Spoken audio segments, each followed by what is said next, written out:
मेरे दिव्य गुरुदेव श्री परमहंस योगानंद जी के द्वारा ये बहुत ही महत्वपूर्ण टॉपिक, सकारात्मक विचारों में लगाई हुई इच्छा की शक्ति को किसी भी हालत में कमज़ोर मत पड़ने दो। एक बार यदि आपने तय कर लिया कि मैं यह काम करूँगा, तो कभी भी पीछे मत हटो। आपने कहा मुझे कभी सर्दी नहीं लग सकती, और हो सकता है दूसरे ही दिन आपको भयंकर सर्दी लग गई, और उससे निराश होकर यदि आपने अपने संकल्प को कमज़ोर होने दिया, तो आप अपनी इच्छा शक्ति को दुर्बल ही रहने दे रहे हैं। आपके संकल्प के विपरीत कुछ होता है तो भी आपको किसी कीमत पर धैर्य नहीं छोड़ना चाहिए। यह जानकर पूर्ण विश्वास रखते जाइए, वह होकर ही रहेगा। यदि आप बाहरी तौर पर कहते हैं मैं करूँगा, और अंदर से सोचते हैं मैं नहीं कर सकता, तो आप विचार की शक्ति को निष्क्रिय कर देते हैं और अपनी इच्छा शक्ति को नपुंसक बना लेते हैं। यदि रोग और अन्य किसी प्रतिकूलता से लड़ते लड़ते आपकी इच्छा शक्ति कमज़ोर हो जाती है, तो आपको उसे फिर से बलवान बनाने के लिए दूसरों की प्रार्थनाओं और संकल्पों के माध्यम से सहायता लेनी चाहिए। परंतु अपनी चेतना को बदलने का काम आपको स्वयं भी करते रहना होगा। आपको मेरी यही सलाह है, अपनी इच्छा शक्ति और सकारात्मक सोच को विकसित करो। तब आप देखेंगे कि आपका शरीर, मन एवं आत्मा आपके जीवन में आपकी ही इच्छानुसार सब घटित कराने के लिए मिलकर कार्य करेंगे। आपके जीवन में विचार ही सबसे शक्तिशाली माध्यम है, यदि आप उसका विकास और प्रयोग करना जान लें।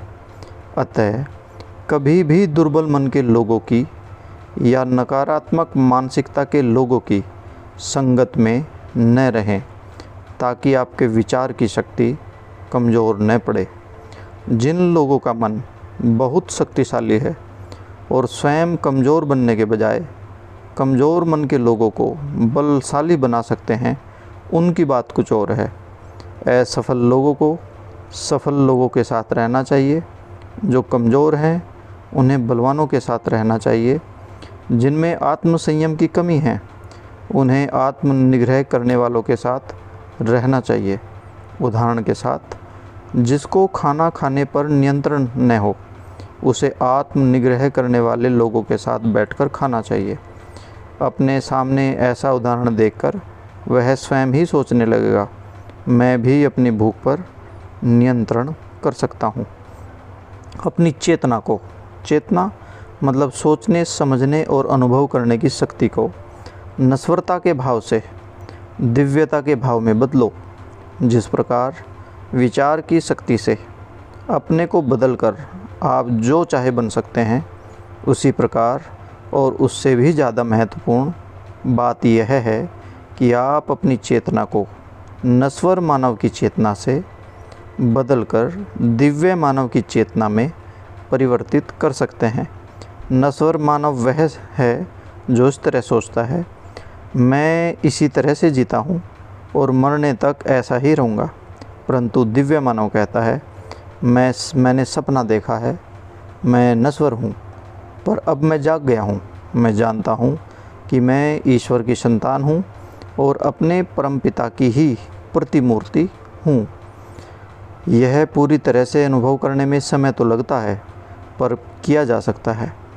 रात को ध्यान का समय होने पर यदि आप इस विचार के आगे घुटने टेक देंगे कि अब बहुत देर हो गई है और मुझे सोना चाहिए, ध्यान तो मैं कल कर लूँगा, तो आप शमशान पहुँचने तक सोते ही रहेंगे। जब सारा संसार निद्रा के नशे में लुढ़क जाता है, आप ईश्वर में जागृत रहिए और दिन भर काम करते समय वह विचार मन में रखिए कि वह ईश्वर ही है जो आपके माध्यम से काम कर रहा है। वह जिम्मेदारी उसे ही सौंप दीजिए। जो हमेशा ईश्वर का चिंतन कर रहा हो, वह क्या कभी कुछ गलत कर सकता है? कभी वह गलती कर भी ले तो भगवान जानते हैं कि उसका इरादा वही करने का था जो उचित है। सभी कुछ ईश्वर को सौंप दीजिए, तब आप बदल जाएंगे, क्योंकि तब मानवीय अहंकार आप पर हुकूमत नहीं चला सकता। आपके साथ चाहे कुछ भी हो, इतना ही कहिए, भगवान जानते हैं मेरे लिए क्या अच्छा है। वे ही मुझे यह दुख दे रहे हैं, वे ही मुझे सुख देते हैं। इस प्रकार की प्रवृत्ति से आपके जीवन के सारे दुख स्वप्न ईश्वर के सुंदर स्वप्न में बदल जाएंगे। अंधकार प्रकाश के अभाव के कारण होता है। माया अंधकार है, सत्य प्रकाश है। आपके ज्ञान चक्षु बंद हैं, इसलिए आपको केवल अंधकार ही दिखाई देता है और उस भ्रम में आप दुखी हो रहे हैं। अपनी चेतना को बदलिए, आंखें खोलिए, तब आपको तारों में ईश्वर के प्रकाश की चमक दिखाई देगी। अंतरिक्ष के कण कण में आपको ईश्वर की हंसी की चमक दिखाई देगी। प्रत्येक विचार के पीछे आप ईश्वर के ज्ञान सागर को अनुभव करेंगे। समृद्धि और अभाव, जीवन और मृत्यु के नृत्यों का कोई वास्तविक अस्तित्व नहीं है, सिवाय इसके कि वे ईश्वर के स्वप्न मात्र हैं। इसे अनुभव कीजिए, तब आप देखेंगे कि आपके चारों ओर नृत्य करते केवल घनीभूत विचार ही हैं और आप विचारों का सागर हैं। कुछ भी स्थिर नहीं रह सकता, न ही कुछ आपको चोट पहुंचा सकता है। अब मैं चाहूँगा कि आप सब अपनी आंखें बंद करें और किसी एक ऐसी आदत को मन में लाएं जिसे आप मुक्त होना चाहते हैं। मैं ब्रह्म चैतन्य में अपने शब्दों का उच्चारण करूँगा और यदि आप मेरे साथ अपने मन को एकाग्र करें और पूर्ण विश्वास रखें तो आप उस आदत से मुक्त हो जाओगे। यह विचार मन से निकाल दीजिए कि आप उस आदत को, वह जो भी हो, छोड़ नहीं सकते। मैं अपनी चेतना में अत्यंत शक्तिशाली मैं आपकी चेतना में अत्यंत शक्तिशाली विचार भेज रहा हूँ। आप अभी इसी वक्त उस आदत से मुक्त हो गए हैं। मेरे साथ दृढ़ संकल्प से कहें, मैं इसी समय उस आदत से मुक्त हो गया हूँ, मैं मुक्त हूँ। मुक्ति के इस विचार को मन में पकड़े रहें, उस बुरी आदत को भूल जाएं। आप में से कई लोग देखेंगे कि जिस आदत को आप अभी मन में निकाल चुके हैं वह फिर कभी लौट कर नहीं आएगी। मेरे साथ कहो, मैं अपनी चेतना की पुनर्रचना करूँगा।